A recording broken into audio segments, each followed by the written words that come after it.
الحمد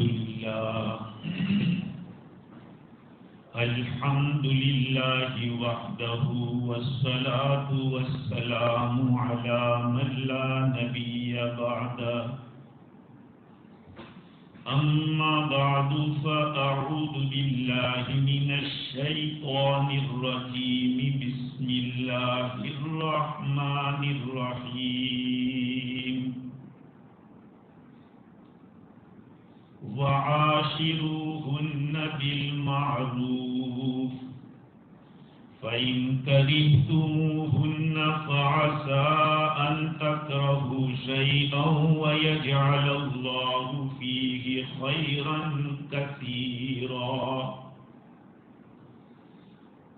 وعن ابن عباس رضي الله تعالى عنهما قال قال رسول الله صلى الله عليه وسلم لم تر للمتحابين مثل النكاح رواه ابن ماجه وفي رواية عن أبي هريرة رضي الله عنه قال قال رسول الله صلى الله عليه وسلم استوصوا بالنساء خيرا فإنهن خلقن من ضلع وإن أعوج شيء في الضلع أعلاه فإن ذهبت تقيمه كسرته وإن تركته لم يزل أعوج فاستوصوا بالنساء متفق علیہ۔ بزرگوں، پیارے بھائیوں، باہر سے آئے ہوئے مہمانان نظام، سننے والی خواتین، مائیں اور بہنیں، السلام علیکم ورحمۃ اللہ وبرکاتہ۔ آپ سبھی حضرات جانتے ہیں کہ آج کی یہ محفل ہمارے عزیز مفید صلی اللہ علیہ وسلم کے ولیمے کی مجلس ہے۔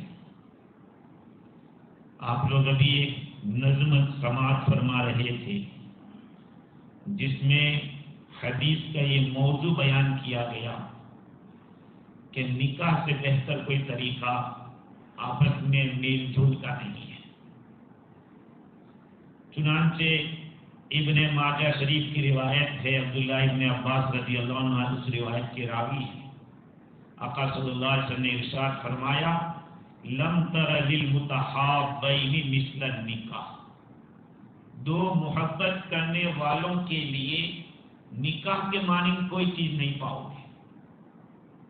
مطلب یہ ہے کہ جہاں دو میں محبت ہو، اگر وہ نکاح کر لیتے ہیں تو محبت بڑھتی چلی جائے گی۔ نکاح جیسی کوئی چیز نہیں۔ عجیب و غریب ہے، اللہ تعالیٰ نے یہ عورت کی ذات بنائی۔ پوری دنیا میں ان کو برا بھلا کہا جاتا ہے کہ عورت ایسی ذات ہے، عورت ایسی ذات ہے، لیکن اس کی سب سے بڑی خوبی یہ ہے کہ اس کے بغیر ہم کو چلتا نہیں، اس کے بغیر زندگی ادھوری ہے۔ نہیں، حضرت آدم علیہ السلام کے سامنے اللہ تعالیٰ نے فرشتوں کو سجدہ کروایا، اس کے باوجود آدم علیہ السلام کی زندگی ادھوری تھی، تو انہی کی پسلی سے اللہ تعالیٰ نے حوا علیہ السلام کو تیار کیا۔ جنت میں بھی خلق جنت تھی، اتنی ساری نعمتیں اللہ تعالیٰ نے جنت میں اندر رکھی ہے، اس کے باوجود تنہائی محسوس ہو رہی تھی، تو پھر ان کا نکاح کرایا حضرت حوا سے۔ ہم نے نکاح کو سمجھ لیا ہے کہ ایک رسم ہے، رواج ہے، لوگ کرتے ہیں، اب لڑکا جوان ہو گیا ہے کرا دو اس کو، لوگ کر رہے ہیں اس لیے کر رہے ہیں، اس لیے نہیں، نکاح کی عبادت ہے۔ حنفیہ کے نزدیک آپ تنہائی میں عبادت کر رہے نکاح چھوڑ کر، بہتر ہے وہ آدمی جو نفلی نمازوں کے مقابلے میں شادی کر کے بیوی بچوں کا پیٹ پالتا ہے حلال طریقے سے۔ ایک آدمی صرف تنہائی میں بیٹھا ہے، نکاح نہیں کرتا اور نفلیں پڑھتا رہتا ہے، عبادت کرتا رہتا ہے، اور دوسرا ایک آدمی جو نکاح کر کے بیوی بچوں کے لیے حلال کمائی کر کے تکلیف برداشت کر کے ان کا پیٹ پالتا ہے، یہ افضل ہے۔ بہت سارے گناہ اللہ تعالیٰ اس عمل کی وجہ سے معاف کر دیتے، جو بیوی بچوں کے پیٹ پالنے کے لیے تکلیف آدمی برداشت کرتا ہے اس کی برکت سے۔ تو نکاح میرے عزیزو ایک عجیب اللہ تعالیٰ نے نظام رکھا۔ یہ جو دین ہے، انسان کے نیچرلی جتنے بھی تقاضے ہیں، جو کچھ بھی ریکوائرمنٹ ہے ہماری باڈی کی، اللہ تعالیٰ نے ان سارے ریکوائرمنٹ کو پورا کرنے کے لیے سارا انتظام کیا ہے۔ بیوی کے بغیر زندگی انسان کی ادھوری ہے۔ اگر آدمی بغیر نکاح کے ایسے ہی زندگی گزار رہا ہے تو اس کے کام نکل جائیں گے، لیکن اللہ کی نظر میں وہ آدمی گرا ہوا ہے،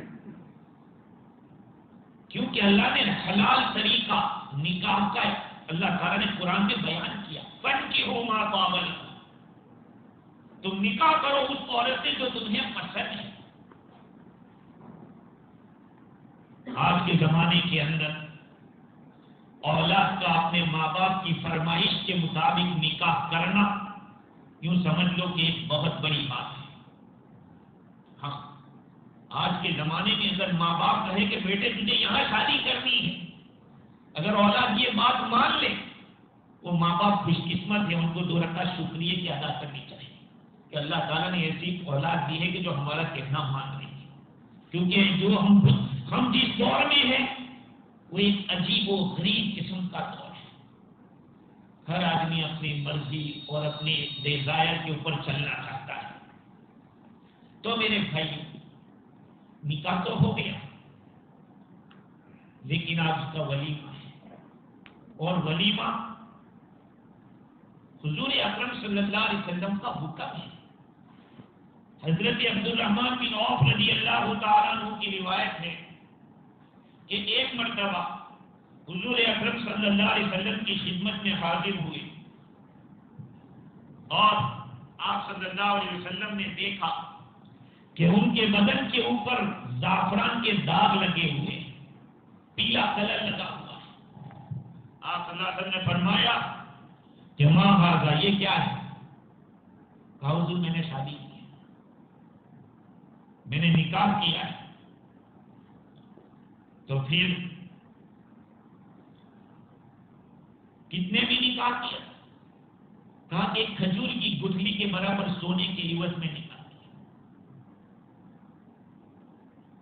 آپ نے فرمایا اولیم ولو بشاۃ، ولیمہ کرو اگرچہ ایک بکری کا کیوں نہ ہو، ایک بکری ہی کا کیوں نہ ہو ولیمہ کا۔ بعض علماء کرام نے ولیمے کو واجب کہا، لیکن ہمارے یہاں حناف کے یہاں اتنی فلیکسیبلٹی ہے کہ آدمی اپنی طاقت کے مطابق کرے۔ سنت ہے ولیمہ کرنا۔ اس حدیث سے ایک بات جہاں یہ معلوم ہوتی ہے کہ ولیمہ کا حکم دیا، وہیں ایک بات یہ بھی معلوم ہوتی ہے کہ حضور اکرم صلی اللہ علیہ وسلم اپنی تربیت میں رہنے والوں کی نگرانی رکھتے ہیں۔ ابن عبد الرحمن ابن عوف رضی اللہ عنہ بہت بڑے مالدار آدمی ہیں، بہت پیسے والے تھے، لیکن حضور نے یہ نہیں فرمایا کہ اللہ کا نبی میں موجود ہوں اور چپ چاپ نکاح کر لیا۔ مسجد نبوی میں آ کے نکاح پڑھتے تو زیادہ ثواب ہوتا، میرے ہاتھ میں نکاح ہوتا تو اور کامیاب ہوتا۔ حضور نے نہیں فرمایا، حضور نے جو ضرورت کی بات تھی فرمائی اولیم ولو بشاۃ۔ اس لیے مربی کو چاہیے کہ اپنی تربیت میں رہنے والوں کی نگرانی کرے، باپ کو چاہیے کہ اپنی اولاد کی نگرانی کرے۔ میرا بیٹا کہاں جا رہا ہے، کہاں جا رہا ہے، بیٹی کب جا رہی ہے، کب آ رہی ہے۔ تو عبد الرحمن بن عوف رضی اللہ عنہ کو حضور نے فرمایا کہ بکری کا چاہے بکری ہی کا ولیمہ۔ آپ صلی اللہ علیہ وسلم کا ولیمہ مختلف طریقے کا ہے، الگ الگ طریقے کا۔ ہائی فائی سب سے بڑا ولیمہ جو حضور نے کیا ہے وہ ایک بکرا ذبح کیا۔ حضرت زینب بنت جحش رضی اللہ تعالی عنہا کے ساتھ آپ کا نکاح اللہ تعالی نے نکاح کر دیا، آسمان کے اوپر نکاح ہوا۔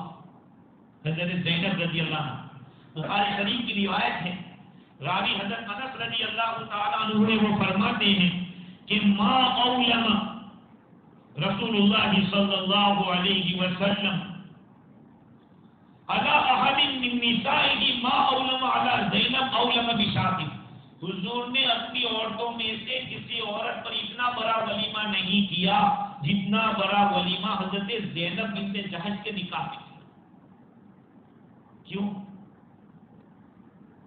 اس کے پیچھے بہت سارے راز ہیں، کیونکہ وہ نکاح اللہ تعالی نے پڑھایا، اور دوسری بات یہ تھی کہ اس نکاح کے ذریعے اللہ تعالیٰ نے عربوں کے اندر ایک زمانے جاہلیت کی رسم پڑی ہوئی تھی کہ ایڈاپٹیشن کو ریئل سن سمجھتے تھے، اور ریئل سن کی بیوی یعنی پتوں کے ساتھ سسر نکاح نہیں کر سکتا۔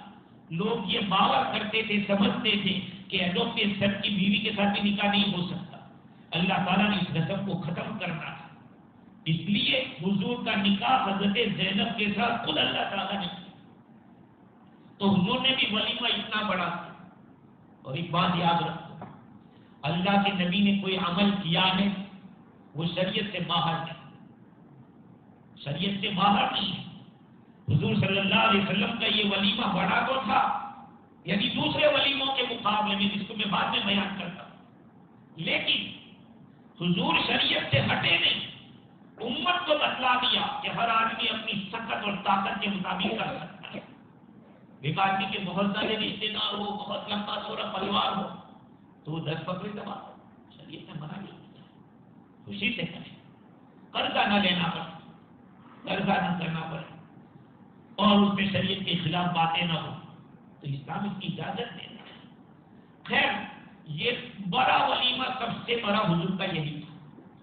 باقی ولیموں کے اندر تو آپ صلی اللہ علیہ وسلم نے کھجور اور پنیر اور گھی یہ ساری چیزیں ڈال دی صحابہ کے ساتھ کہ لو کھاؤ ولیمہ۔ چنانچہ حضرت صفیہ رضی اللہ تعالی عنہا کا جو نکاح ہوا ہے حضور کے ساتھ، وہ خیبر کے موقع پر ہوا، اور اس وقت حضرت انس فرماتے ہیں کہ آپ صلی اللہ علیہ وسلم نے حضرت صفیہ رضی اللہ عنہا کو آزاد کیا، اور آزاد کرنے کے بعد نکاح کیا، اور نکاح کرنے کے بعد آپ نے ان کے لیے جو ولیمہ کیا تو حلوہ بنایا۔ حلوے کے اندر کھجور تھا، گھی تھا، اور اس میں عقیق پنیر کے ٹکڑے بھی تھے۔ بعض روایت سے پتہ چلتا ہے کہ حضور نے ایسے ہی بکھیر دیا کہ لوگ کھاؤ، یہ ولیمہ ہے، یہ دوسرے نمبر کا ولیمہ۔ اور حضرت ام سلمہ رضی اللہ تعالی عنہا کا جو ولیمہ تیسرے نمبر کا ہوا ہے، اس کے اندر آپ نے دو مد جو منگوائے، اور وہ جو تو اللہ کے رسول صلی اللہ علیہ وسلم نے پکوایا اور کھلایا۔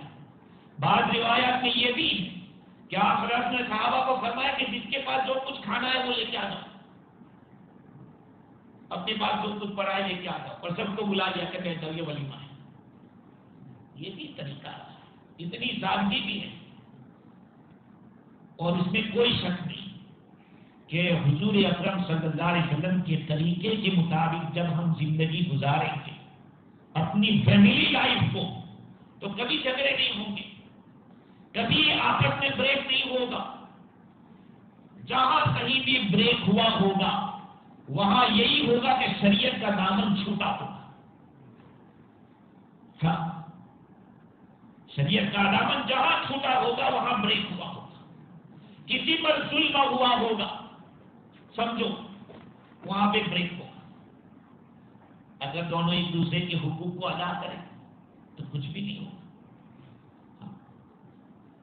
ہم لوگوں کو چاہیے کہ شریعت کا پہلا حکم دینداری کی بنیاد پر نکاح کرنا ہے۔ پہلا حکم دینداری۔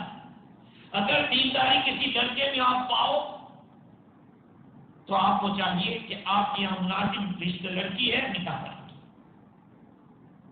اذا خطب الیکم من ترضون دینه وخلقه فزوجوه والا تفعلوا تکن فتنة فی الارض وفساد عریض، اور کما قال صلی اللہ علیہ وسلم، حضور فرماتے ہیں کہ جب تمہارے سامنے کوئی نکاح کا پیغام دے ایسا آدمی جس کے اخلاق سے تم راضی ہو، جس کا اخلاق تمہیں پسند ہے، جس کی دینداری یعنی تقوی آپ کو پسند ہے، اس کے ساتھ نکاح کرا، اگر نہیں کرایا تو بہت بڑا فساد ہوتا، بہت بڑا زیادہ نقصان ہوتا اس کا،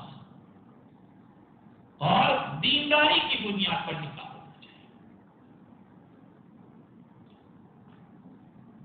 یہ واقعہ تقریباً فرانس کا ہے۔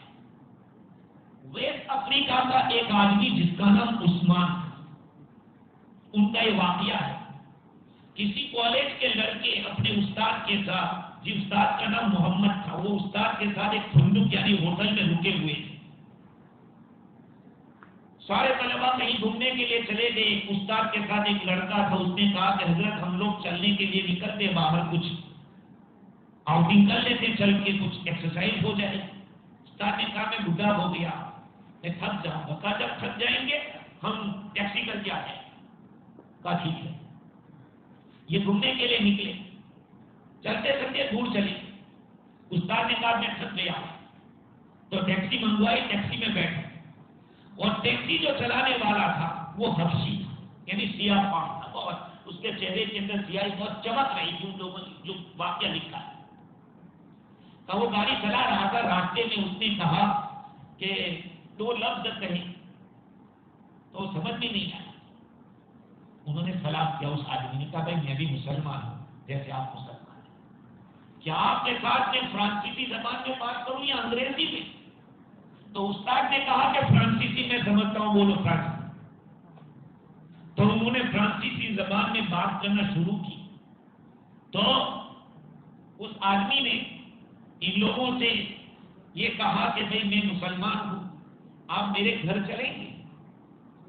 میری بیوی بھی ہے، میرے 4 بچے ہیں، ایک کا نام محمد ہے، ایک کا نام ابو بکر ہے، ایک کا نام عمر ہے، ایک کا نام علی ہے۔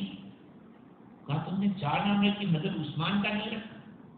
تو کہا میرا خود کا نام عثمان ہے، اس لیے میرے بیٹے کا نام عثمان نہیں رکھا۔ ٹھیک ہے۔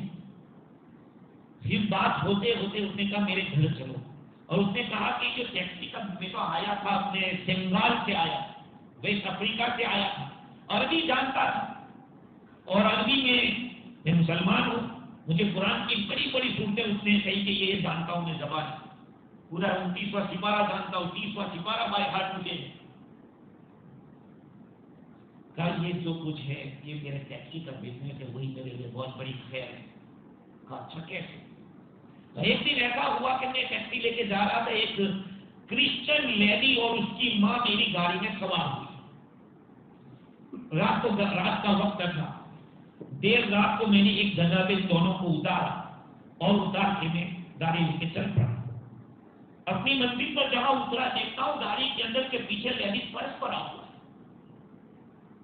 میں نے دیکھا تو اس کے اندر بہت سارے سونے کے جواہرات، سونے کے جیولری، اور اس کے ساتھ موتی بھی تھے، اور اس میں بہت سارے پیسے پڑے۔ اب کیا کروں؟ راتوں رات گاڑی لے کے میں وہیں پہنچا، اسی جہاں پہ میں نے ان کو اتارا تھا، اور ان کے گھر کے سامنے بستر بچھا کے سو گئے۔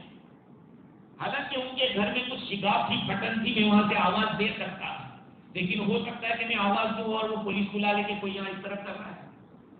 صبح 7:30 بجے انہوں نے مکان کھولا، دروازہ کھولا، تو ان لوگوں کی گھبراہٹ چہرے پہ میں دیکھا، بہت پریشانی۔ میں فوراً وہ پرس لے کے گیا کہ میں رات سے یہیں پہ سویا ہوا ہوں، اور آپ کی چیزیں دیکھ لیجیے۔ اس جو لڑکی کی ماں تھی، لڑکی کا نام جائنت تھا، دیکھا اندر کا پورا کا دودھ کا تو سامان پڑا ہوا۔ اس نے کہا یہ چائے پیجیے، کہا مجھے کچھ نہیں، مجھے جانا ہے۔ کہا اچھا ٹھیک، اپنا نام دے دیجیے اور آپ کا فون نمبر بھی دے دیجیے۔ اب فون نمبر اور سب کچھ لے لیا۔ کچھ وقت گزرتا ہے، یہ کرسچن فیملی اس مسلمان نوجوان کو فون کرتی ہے، اور فون کرنے کے بعد سے گھر آؤ کچھ کام ہے۔ انہوں نے کہا کہ دیکھو میرا شوہر گزر گیا، اور میری ایک لڑکی ہے جو ڈاکٹر بن رہی ہے، اور ہم چاہتے ہیں کوئی ایسا لڑکا جو پاک دامن ہو، دیندار ہو، جس کے اندر کچھ اللہ کا خوف ہو، ایسے لڑکے سے اپنی اس بیٹی کی شادی کرا دیں. یہ 1 سال میں ڈاکٹر بن جائے گی، اور یہ جو کچھ پراپرٹی ہے آپ کو کچھ کمانے کی ضرورت نہیں، یہ سب آپ. اس نے کہا کہ سب ٹھیک لیکن مسلمان ہونا ضروری ہے. تو انہوں نے کہا یہاں مسلمان کرسچنوں سے شادی کرتے. بات تو صحیح، لیکن میں یہ چاہتا ہوں کہ میرے بچوں کی ماں مسلمان ہو. میں یہ چاہتا ہوں میرے بچوں کی ماں مسلمان ہو. تو کچھ باتیں ہوئی، کہا کہ ٹھیک ہے دوسری دفعہ پھر ملیں گے، اور ان کا پھر وہ وقت مقرر کیا کہ فلاں تاریخ کو پھر بیٹھتے. اس تاریخ کو بلایا تو کہا کہ ٹھیک ہے ہم راضی ہیں. ہم نے آپ کے بارے میں دیکھا کہ آپ امانت دار ہیں، اور دوسرے ڈرائیور جس طرح کے ہوتے ہیں آپ کے اندر وہ خرابی نہیں ہے، اور آپ کے شادی نہیں ہو رہا، دوسری عورتوں سے کانٹیکٹ بھی نہیں رکھتے. یہ ساری چیزیں ہمیں پسند ہیں، ہم مسلمان ہونے کے لیے تیار ہیں. آپ کے ساتھ ہمارا بیٹی کا نکاح طے کرتے ہیں. وہ لڑکی کہتے کہ آج سے تو میرا شوہر، میرا باپ، سب کچھ تو ہی ہے. تو اس لڑکے نوجوان نے کہا کہ دیکھو فاطمہ سنو.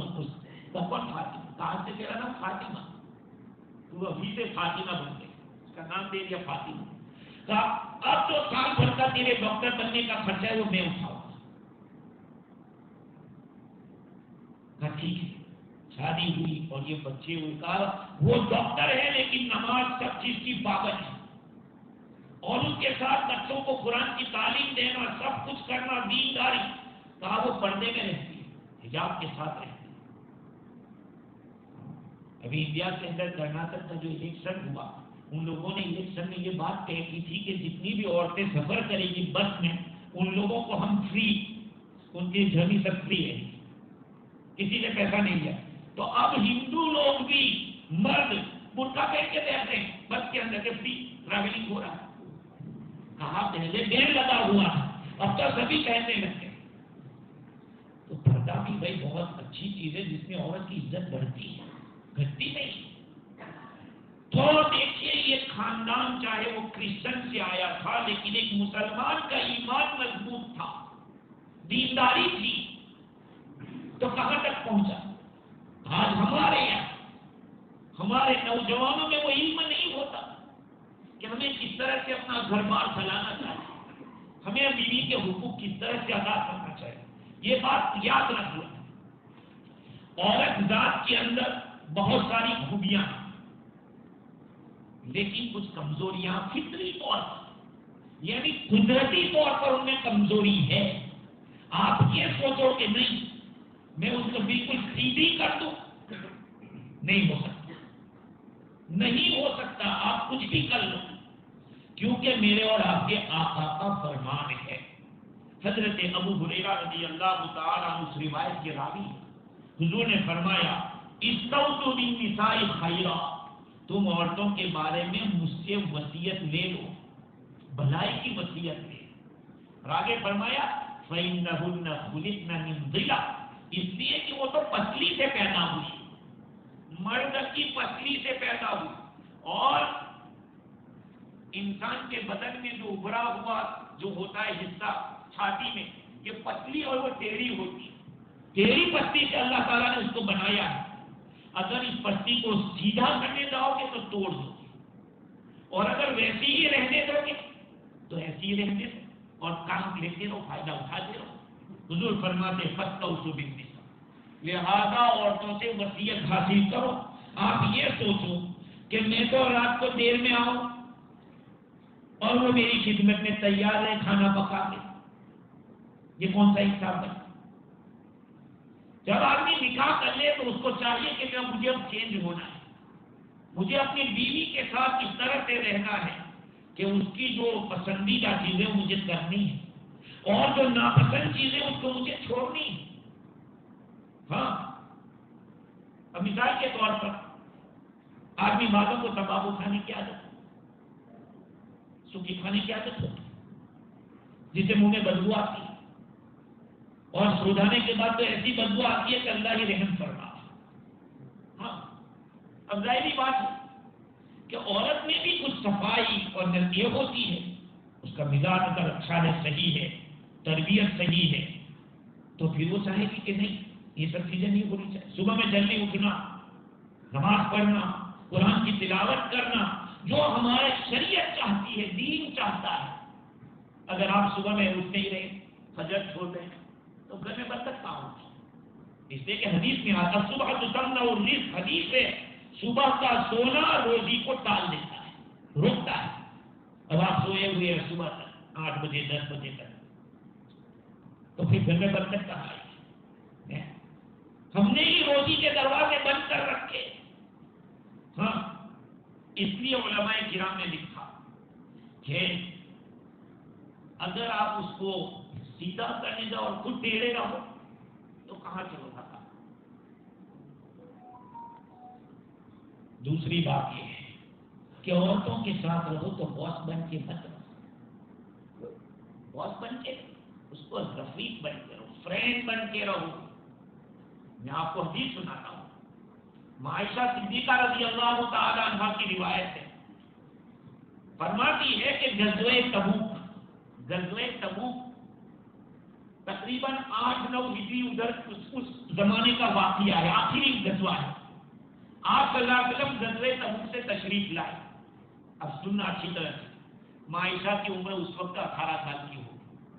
کبھی کبھی بعض علماء ایسی غلطی کر ڈالتے ہیں انگریزوں سے بچنے کے لیے. بخاری شریف کی بعض روایتوں کا انکار کر دیا بعضوں نے. کہا کیوں؟ کہا کہ انگریز اعتراض کرتے ہیں کہ عائشہ کا نکاح حضور سے جب ہوا تو 6 سال کی تھی، رخصتی ہوئی تو 9 سال کی تھی. تمہارے پیٹ میں کیا درد ہو رہا ہے؟ ٹھیک کی عمر کیا ہے؟ سب آج کے زمانے میں 11 سال کی لڑکی ماں بن جاتی ہے. ہاں، تو اس زمانے میں آج سے 1400 سال پہلے اگر 9 سال میں رخصتی ہوئی تو کیا تکلیف ہوگی؟ ہم امام بخاری کو کیوں غلط کہیں؟ ہم حدیث کے لکھنے والوں کو کیوں غلط کریں؟ کس حدیث سے اس کی تائید ہوتی ہے؟ میں جو بات کر رہا ہوں، 18 سال کی عمر ہے عائشہ، حضور تشریف لاتے ہیں. آپ نے کیا دیکھا کہ آپ کے گھر کے اندر دروازے کے پاس جو پردہ تھا، تو وہ پردہ ہوا کی وجہ سے اٹھا تو پردے کے کنارے کے اوپر حضرت عائشہ رضی اللہ عنہا کے کچھ کھلونے. حضور صلی اللہ علیہ وسلم نے فرمایا کہ یہ کیا ہے؟ عائشہ کہا یہ میرے کھلونے. کہیں کھلونے کے بیچ میں بھی کچھ ہے؟ کہا کہ گھوڑا ہے، گھوڑا کھلونے کے اندر. اور گھوڑا کے اوپر بھی کچھ. کہا تو اس کے 5 ہے. پنکھا تو نہیں، لوگ پکھنا کہتے ہیں، پکھنا. کہا اس کے پکھنے. حضور نے فرمایا کہ اچھا گھوڑی کی بھی پاک ہوتی ہے، وہ بھی اڑتا ہے. کہا حضرت سلیمان علیہ السلام کا گھوڑا. عائشہ نے فرمایا، عرض کیا حضور سے کہ حضرت سلیمان علیہ السلام کا اس طرح کا گھوڑا تھا جس کی پانکھیں تھی وہ اڑتا تھا. اللہ کے نبی صلی اللہ علیہ وسلم ہنس پڑے، یہاں تک کہ حضور کی دھار مبارک عائشہ نے دیکھ لیا. کہا اتنے حضور صلی اللہ علیہ وسلم کھل کر ہنسے کہ حضور کے دانت مبارک میں نے دیکھ لیا. آپ دیکھیے اتنا بڑا شوہر کہ اللہ کے بعد جس کا مقام ہے وہ ہے اللہ کا نبی، وہ ہمارے نبی ہے. خدا کے بعد اگر کسی کا مقام ہے تو وہ ہے، لیکن اپنی بیوی کے ساتھ کس طرح رہ رہے ہیں. ایک مرتبہ حضرت سودا کچھ لے کر آئی حلوہ، یا عائشہ نے پکایا تھا اور حضرت سودا موجود تھی. حضرت سودا نے کہا کھاؤ، نہیں کھایا. حضرت عائشہ نے پلیٹ لیا اور لے کے پورے منہ کے اوپر لپیٹ دیا. حضرت سودا رضی اللہ تعالیٰ عنہ کو جو حضور کی بیوی ہے وہ بھی، ان دونوں کا نکاح حضور کے ساتھ قریب زمانے میں حضرت خدیجہ رضی اللہ تعالیٰ کا جب انتقال ہوا تو پھر اس وقت حضرت سودا سے رضی اللہ تعالیٰ سے نکاح ہوا اور اس کے قریبی عائشہ سے بھی نکاح ہوا مکہ کے اندر، پھر رخصتی ہوئی. تو حضور صلی اللہ علیہ وسلم نے دیکھا کہ سودا کے اوپر یہاں لپیرا ہے حلوہ. حضور نے حضرت عائشہ کو پکڑا، کہا سودا تم بھی، اور انہوں نے پلیٹ کے اندر حلوہ لیا اور حضرت عائشہ رضی اللہ عنہا کے چہرے پر رکھا. اب آپ کہو کہ یار یہ کیسی بات؟ ہاں یہ ہے زندگی. یہ تھوڑی کہ موت بن کے رہو جب بیوی کاپتی رہے. ہماری چاہتے ہو اور بیوی کی چاہت نہ ہو، ظلم ہے. ان کے بھی تقاضے ہوتے ہیں، وہ بھی تھکتی ہے. ہاں ہم تو سوچتے ہیں کہ بھائی ہم ہی تھکتے ہیں. کبھی پیار سے محبت سے 2 باتیں اگر کہہ بھی دیا، کھانا اچھا پکائے تو 2 آدمی اگر اچھے الفاظ سے تعریف کر، تو یہ بیچاری ایسی عورت کا کہتی ہے کہ 2 میٹھے بول میں خوش ہو جاتی. نہیں، خوش ہو جاتے ہیں۔ اللہ تعالیٰ نے اس کا بھی انتظام کیا ہے۔ بہت ساری عورتیں پوچھتی ہیں کہ تم لوگوں کو جنت میں حوریں ملے گی تو ہمیں کیا ملے گا؟ اگر تم یہ ملو گے تو پھر دنیا اور جنت میں فرق کیا ہوا؟ تو اس کا جواب یہ ہے کہ اللہ تعالیٰ جنت میں مردوں کو جو حوریں دے گا، ان ساری حوروں کی سردار یہ عورتیں ہوں گی، ہماری بیویاں جنت کی حوروں کی سردار ہوگی۔ اور یہ چیز ان کے لیے بہت بڑی ہے، کیونکہ وہ جنت کی عورتیں جن کو نے دنیا میں کوئی نماز نہیں، روزہ کچھ کیا نہیں ہے، اللہ تعالیٰ نے حوروں کو وہی پیدا کیا جنت کے لیے، ان کی سرداری عورتوں کو ملے گی۔ اگر آپ نے کوئی پروگرام کیا ہو، دعا کرا یا کچھ کھانا پکانا، دو چار عورتوں کا کام ہے، کسی کو کہا کہ کوئی آپ ہی کو سنبھالنا ہے، وہ پھولے نہیں سمائے گی، کہا مجھے بہت بنا دیا ہے۔ یہ عورت کو اللہ تعالیٰ نے اچھی بنائی، تو بھائی دیکھو عورتوں کی تعریف کرنے میں ہمارے پہنچے پیسے لگ جاتے ہیں۔ محبت کے ساتھ رہو، پیار کے ساتھ رہو، وہ بھی اس کا احساس کرے کہ میرا شوہر ابھی غائب ہے تو مجھے اس کے ساتھ اس کے بارے میں کیا خیر خواہی کرنی چاہیے، مجھے اپنے شوہر کے ساتھ اپنا دل کتنا پاک صاف رکھنا چاہیے۔ آج ہم لوگ کتنے سالوں سے اپنی بیوی کا پکایا ہوا کھاتے ہیں، کسی اور کا اگر پکایا ہو تو اس کی تعریف کرتے ہیں، ارے یار کیا لذیذ۔ ڈاکٹر عبدالحی رحمۃ اللہ علیہ فرماتے تھے، ان کے بارے میں ہے کہ پاکستان میں کسی ان کے مرید نے دعوت کی، کھانے کے لیے تشریف لے گئے، سموسے بنے تھے، آپ نے سموسہ منہ میں ڈالا، کہا کیا ماشاءاللہ کیا لذیذ بنا ہے، اندر سے زور زور سے رونے کی آواز آئی۔ پوچھا کہ کیا ہوا؟ کہا کہ یہ میرا شوہر اتنے سال سے میں پکا پکا کے کھلاتی ہوں، آج تک کبھی اس نے یہ نہیں کہا کہ بہت اچھا بنا ہے، آج آپ نے پہلی دفعہ کھایا اور اتنی تعریف۔ بھائی دیکھو ٹیکل کرتے آنا چاہیے، بیویوں کے ساتھ رہتے آنا چاہیے۔ ہاں یہی نہیں ہے کہ پیسوں ہی سے ان کو خوش کر سکتے، پیسوں ہی سے خوش کر سکتے، ایسا نہیں ہے۔ یاد رکھ لو عورت کی بھی بہت بڑی ذمہ داری ہے کہ اپنے شوہر کے ساتھ خیانت نہ کرے۔ اگر شوہر ناراض ہے اور ناراضی کی کوئی وجہ ہو جائے، ایسا نہیں کہ کوئی معمولی سی بات، تیرے باپ نے ایسا کیا، تیرے بھائی نے ایسا کیا، تیری بہن نے مجھے ایسا کہہ دیا، ارے اس نے کہا اس کا کیا قصور ہے، اس نے کہا ہے تو اس کا کیا قصور ہے، اس کے ساتھ کیوں کر کس طرح لڑ جھگڑ کرنا۔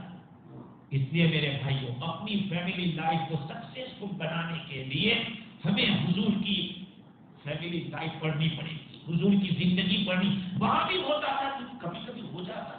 حضور فرماتے کہ عائشہ تو جب مجھ سے ناراض ہوتی نا مجھے پتا چل جاتا ہے۔ کہا کیا؟